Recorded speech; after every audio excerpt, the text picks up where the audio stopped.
let's pick off. Hey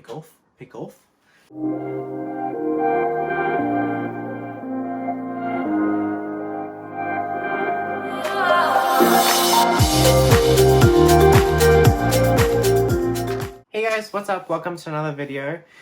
Today I thought I'd film a video and show you guys some of the things that I bought in quarantine. Now, I've previously done a clothes video of this, but now it's just like random bits and bobs that I bought, and they're all sitting here in this little basket. It's just like little mismatched bits that I think that you guys should know about that I bought. The first thing I want to show you guys are these three. These are the Dominique Cosmetics skin glosses, and I got the shades Golden Dew, Sunset Glow, and Glossed Peach. Now, these are basically like cream highlighters.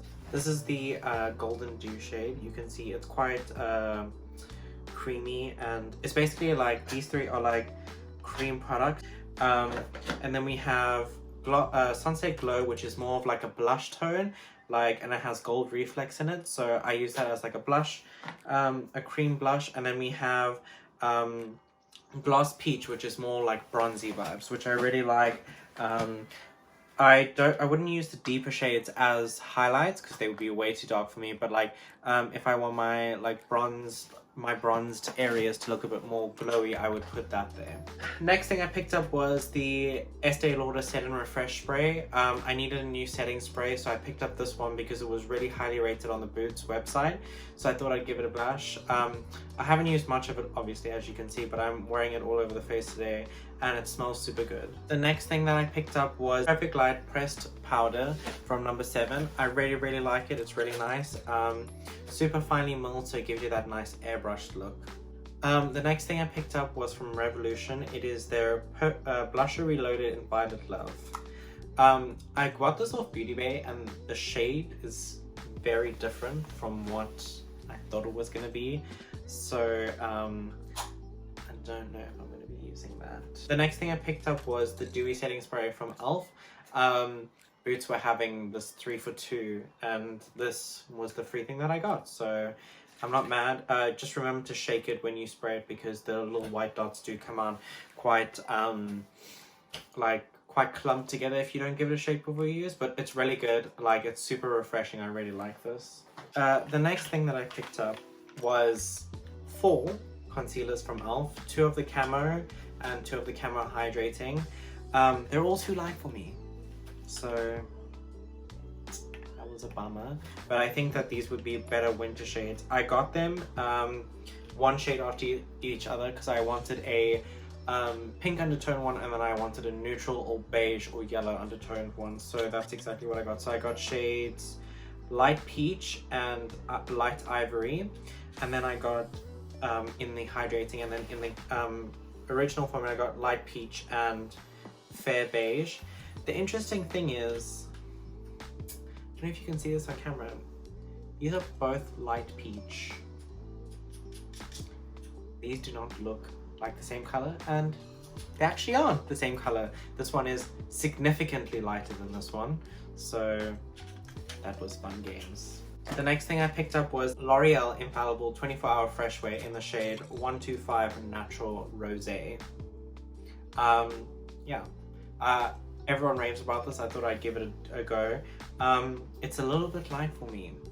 As you can tell, there's clearly a theme. I think I'm a lot whiter than I actually am. The next thing I picked up from Boots was the Honest Beauty blush, and most of them were sold out, so I picked up Rose Pink, which is like a darker mauve kind of tone, and it's really nice. I really like the consistency of it. The nice thing is, even after you set your makeup, you can still go in with this and put it on top of powder, which is really great. It doesn't disturb any of the makeup underneath, which is a really nice thing to have. You want to like top it up during the day or something like that. The next thing I picked up were these 2 palettes from Morphe. I don't wear eyeshadow. The main reason that I do buy eyeshadow is to do makeup on other people, because I really love doing that. So I picked up this palette. This is the 9W Smoke and Shadow palette. It's a very cool tone palette. I actually have multiples of these because the first ones that I bought arrived completely smashed because the shimmers are really like, they're not pressed hard, so they come out really easily. They're quite chunky, so they came broken, which is unfortunate. But the nice thing about Morphe is I sent them a picture and I told them what had happened, and they like dispatched new ones to me very quickly, which was really nice. Their customer service is great. And then I also picked up the 9D Vintage Rose, which is more like mauves and pink tones, which is really nice. I'm excited to use these on someone. I also picked up the Glam Bronze Face and Body bronzer in Originator. It's this shade. It's actually a lot darker in person than I thought it was going to be. I didn't go for the lighter shade because I have the Hula Light and it looks very similar, so I was like, no, I want something a bit different. So I picked up Originator, and it's a really nice color on me, which is really great. The next thing that I picked up from Beauty Bay was the ABH Norvina collection, and this is the Mini Pro Pigment Volume 3 palette. It looks like this. This is super interesting because I thought this was a white shade, and it comes out like an iridescent pink. It's the weirdest thing I've ever seen in my life. But yeah, so it's quite a cool palette, and these two are pressed glitters. These two here are pressed glitters, so yeah, I'm excited to use that on someone. The next thing I picked up was the Revolution Pore Blur Primer. I actually picked this up because of TikTok, because everyone was raving about it on TikTok, so I picked it up. I have swatched this on the back of my hand. I have actually swatched it here earlier, and it's great. My hand looks very like airbrush, but there's this grease slip to it that I can't get behind, so I haven't used it on my face. So what I'm going to do is I'm going to test it out and let you know about that one. I just want to talk about a hero combo that I'm actually wearing on my face today. It's the Dose of Colors Meet Your Hue Foundation and the Zoeva Authentic Skin Perfector Concealer. This, I'm going to give a special shout out to this. I am in love with this right now. I don't wear makeup every day, but I'm reaching for this the most out of everything. I have a Clinique foundation, I have a Chanel foundation, I have a whole collection of foundations that I use, and this one I'm reaching for the most. You don't have to set this necessarily. It's quite a matte foundation. You don't really have to set it, which I'm really enjoying, but everything still blends really nice on top of it. And this just goes super nicely with it. This, I don't really like full coverage thick concealers, and this still gives you coverage without being super thick, which I'm super into. So those two are my heroes. I'm really in love with these right now.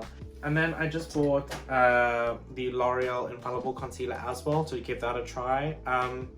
This is also a bit light for me, and it's really, really thick. So I used it once and I wasn't the biggest fan, but I'm definitely gonna give it another try and just use less. When I used it, I was actually leaving the house, so I had to take it off and then like apply a different concealer because I didn't have time to test that properly. So yeah. And then I bought a Revolution concealer and corrector. It's just the peach corrector shade. Yeah, I just wanted to pick up this and see what it's like, because I see online like a lot of people using correctors, and I have really dark like inner corner, so I wanted to give that a try. I also picked up the e.l.f. brow pencil in the I never know the shades of these things. Taupe. It's in the shade Taupe. It looks like this. It's a bit thicker than I would like. Definitely nowhere near the Benefit Precisely My Brow, but we move. It's got a really good spoolie. That's one thing I will say. I use this to do like when I pluck my brows to like brush them up and cut them and stuff. Really, really like it. My friend Rebecca Krause put me onto this. This is something that plugs into your MacBook and extends your ports. So I bought a new MacBook recently, and it doesn't have any of the normal USB ports, and it's only got smart USBs. Not very smart, it's actually really stupid. And then it has like the little like SD card thing, and then it has like the little charger for your Mac. So you just slide this in, and then you can still charge at the same time and have your USBs. And yeah, it's really, really helpful and handy. They're about £25. It's a bit pricier than I thought it was going to be, but nonetheless it was worth it because I literally use it every day, so I'm super chuffed with that. And then finally, the last thing that we're going to discuss today is this. this is my last thing that I acquired from my sister when she did a clean out. She gave me this wallet and I think it's really cute. The card slots are a bit tight, but the card slots are a bit tight, but I see that as a positive thing because now I can't whip out my cards every time I want to pay for something. I actually have to work for it. So I've been spending less money as a result. So, you know, see the silver lining in every situation, you know? But anyway, that's all from me today. Hope you really liked this video. If you did, please give it a like and subscribe. And comment down below if you have any of these things that I bought today. And if you're using any of them, let me know how you're finding them. And if you would like to see a video where I test all these things, let me know in the comments down below. But yeah, have a great day, guys.